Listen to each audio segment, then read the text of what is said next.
तोते की मौत। एक बार बादशाह अकबर किसी व्यापारी के पास से तोता खरीद कर लाए। वह तोता देखने में अत्यंत सुंदर था और उसकी बोली भी बड़ी मीठी थी।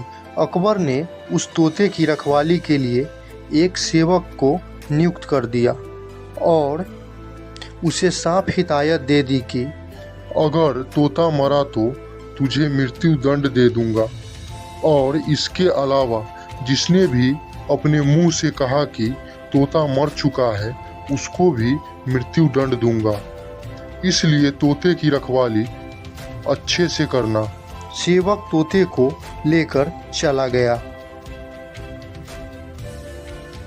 और बड़े उत्साह से देखभाल करने लगा। उसे कहीं न कहीं ये डर सता रहा था कि अगर कहीं बादशाह का तोता मरा तो उसकी जान पर बनाएगी। और फिर एक दिन ऐसा ही हुआ। तोता अचानक से मर गया। अब सेवक के डर से हाथ पांव फूलने लगी। वह तुरंत दौड़कर बीरबल के पास गया और सारी बात बताई। बीरबल ने उस सेवक को पानी पिलाया और कहा, चिंता मत करो, मैं बादशाह से बात करूंगा। तुम बस इस समय उस तोते से दूर हो जाओ। थोड़ी देर बाद बीरबल बादशाह के पास गए और बोले कि मालिक, आपका तोता था वह। इतना बोलकर बीरबल ने बात अधूरी छोड़ दी। अकबर बादशाह तुरंत सिंहासन से खड़े हुए और बोले, क्या हुआ, तोता मर गया? बीरबल बोले, मैं सिर्फ इतना कहना चाहूँगा कि आपका तोता न मुंह खोलता है और ना ही खाता है, ना पीता है, ना हिलता है, ना डुलता है, ना चलता है, ना फुदकता है।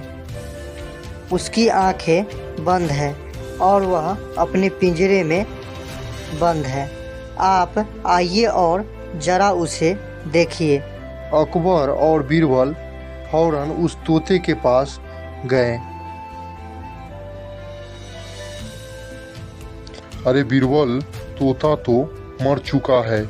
ये बात तुम मुझे वहीं नहीं बता सकते थे? अकबर क्रोधित होते हुए बोले, इस तोते की रखवाली करने वाला कहाँ है? उसे हाजिर करो।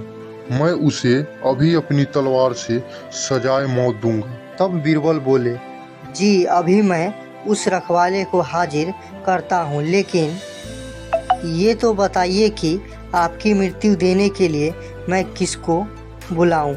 तब अकबर जोर से चिल्लाते हुए बोले, क्या मतलब है तुम्हारा?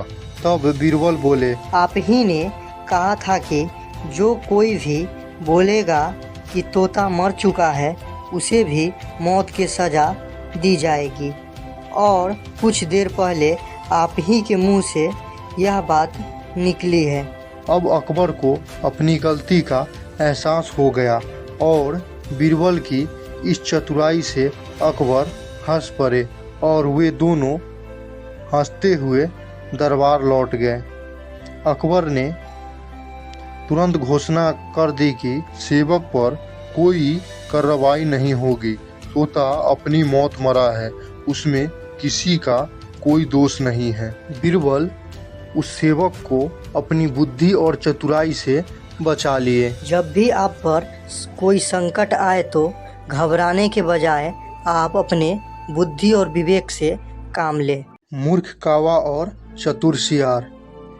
एक बार की बात है, एक कौवा भोजन की तलाश में इधर उधर भटक रहा था। कौवे को बहुत जोरों की भूख लगी हुई थी। अरे मैं क्या करूं, कुछ भी दिखाई नहीं पड़ रहा जिसे मैं खाकर अपना भूख मिटा सकूं। कुछ दूर जाने पर उसे एक रोटी का टुकड़ा मिला। कौवा रोटी के टुकड़े को एक पेड़ पर बैठकर खाने के लिए बैठ गया। तभी एक लोमड़ी आई। लोमड़ी को रोटी को देखकर मुंह में पानी आ गया। उसने कहा, कावा भाई, आप बहुत मधुर गाना गाते हो और आपकी आवाज़ बहुत ही सुरीली है। क्या आप एक गाना सुनाएंगे? कावा अपनी तारीफ सुनकर बहुत खुश हुआ और गाना गाने के लिए जैसे ही मुंह खोला वैसे ही रोटी नीचे गिर गई और लोमड़ी रोटी लेकर भाग गया। कावा भूखा ही रह गया। इसलिए कोई आपकी झूठी तारीफ करे तो उससे बचकर रहना, क्योंकि झूठी तारीफ करने वाले बहुत ही बड़े धोखेबाज होते हैं।